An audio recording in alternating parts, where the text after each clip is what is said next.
Hi, I'm Ty Beauchamp, and we're here again at the Black Enterprise Women of Power Summit in Orlando, Florida, and I am here with the beautiful Sage Steele of ESPN, who just had an amazing interview with Marion Jones that literally had everyone so emotional. Including me. There were tears I know. everywhere, absolute tears everywhere. What did you want to get from your interview with her? I wanted to know who she is. We all think we kind of know who she was when she was on the cover of Vogue and winning gold medals and America's sweetheart. And then everything happened, and her life changed, and our perception of her certainly changed. So who is she now? How has she gotten to this point? Has she forgiven herself? What is she doing to give back? All of those things.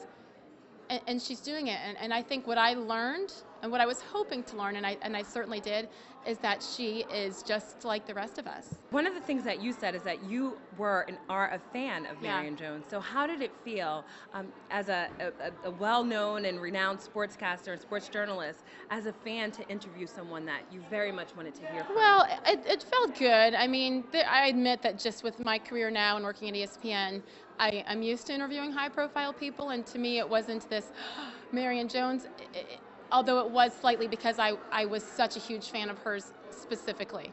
And I was, like many other people, so disappointed in her decisions and what that did for her personally, for her sport, for the United States. I mean, it was a tough thing. So kind of tough to find a balance for me out there as I was preparing for the interview, because you have to ask some of those questions. That's my job. Although she's kind of answered a lot of them in the setting, I wanted her to address it somewhat, but then focus on, the future and today and the future. So it was nice to interview her, but most importantly, it was nice to meet her. And we both have 3 children. We bonded right away because of things that are a lot more important than track and field or basketball or anything else. It's what you have in your heart and what you have at home. So I feel like I have a new friend now. Speaking of pressures, I'm going to switch a little bit to you from Marion. She had a great deal of, and still feels a great deal of pressure being in the spotlight. Yeah.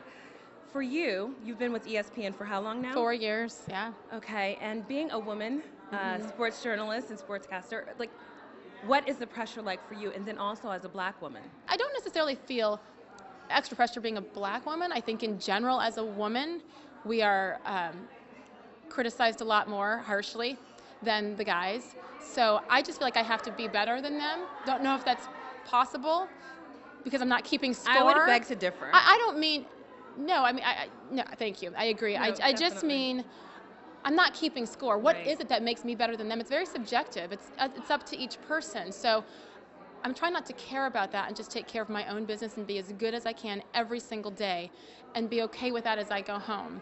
But I need to somehow find a way to not put as much pressure on myself, because I might be representing all these people, but most importantly, I'm representing myself and my family. So talk to me in 10 years and see if I finally figure this out, because right now I'm clueless. But I think you touched on something that definitely holds true for women in their career and who are looking to be powerful or who are already powerful, the type of pressure that we put on ourselves to be better. And so, speak to that, and what would you say to a young person who's trying to be the next Sage Steele and wants to do this? What advice would you give her? Yes. Or him? Well, and I have had a lot of advice from young men asking me for advice as well. I would just say, people ask me all the time, well, do you come up with a line or a signature? Stuart Scott, a good friend of mine, and his booyah. And no. For me, no. I am who I am. I'm not going to create something to try to get on the internet more or be more famous. I am who I am. My personality is what I try to let come out and just be. This is sports.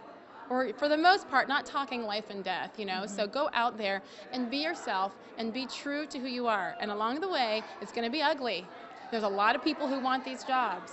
And how much are you willing to compromise to get up there? For me, I wasn't willing to compromise anything. That's why I have 3 children. I didn't give that up when I know so many women in the profession who have chosen not to advance their career for fear of maybe not getting that job. And I understand those pressures, but at the end of the day, someday this isn't going to be here for me. Someday, maybe ESPN won't want me, or another job NBC won't want me. So what do I have? If I don't have what's more important to me, when I don't get my contract renewed, then I'm really in trouble. Absolutely. So take care of your job, do as best as you can, but more importantly, take care of you and what's important to you. Thank you. I'd also like to ask you, who are the women of power in your life? My mommy. I'm 38 and I still call her my mommy, and my daddy. I have 2 young girls. They shape me so much, and I just so want to be a role model for them and for them to be proud of me and what I do. More importantly, how I do it, how I present myself, whether it's with what I wear, what I say, how I act.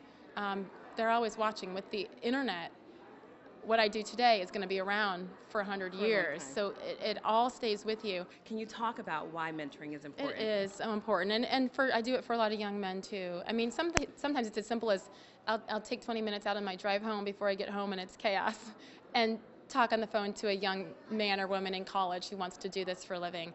Email. You know, I have a hard time keeping up because I do get a lot of requests, and I have 3 little kids and a crazy life, so I'm struggling to, you know, I don't always get back to them as quickly as I should. That's my goal, because when I was in college, I didn't have anyone to ask questions to tell me how it really is. Not just the glamorous part of what people see on TV, because, okay, it's glamorous. That's about 5% of what we really do every day. And as you know, there's a lot more to it to get to that point. So I just want people to feel comfortable to ask me those questions and to be, I'm like, listen, you can ask me, but I'm going to be really honest. So do you want the truth?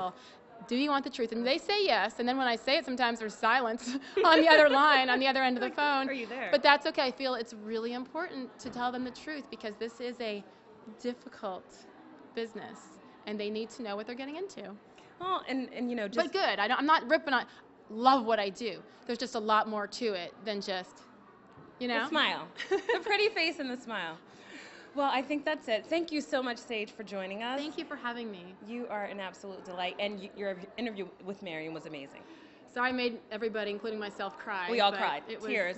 She's tears. real. She's great. Absolutely Thank touching. you. Thank you. Thank you.